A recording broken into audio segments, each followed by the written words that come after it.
experience is number one. I will say that experiences and where you work, that's going to get you far to wherever you need to go. When you don't have a guiding North Star, you're always going to just work for free here, work for free there. And I'm not saying that's a bad thing. It's just I've seen this happen way too many times. You need to know, okay, I want to be a sous chef in 5 years. Okay, so how are you going to get there? Have a position in mind, and if you have a restaurant in mind that you want to work at, even better. Like that's amazing. Next question is just feasibility.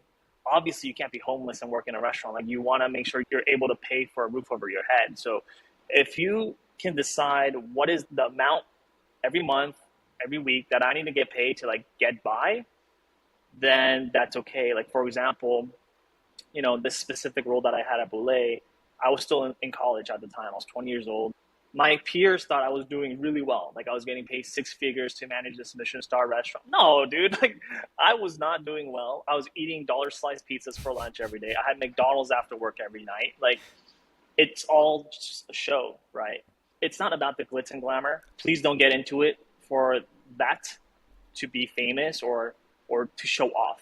You're in the wrong industry. This is the worst industry to be showing off, because people that have been in this industry, we have this BS radar and we pick it up real quick. Like, okay, this guy is not cut out for this job or for this industry.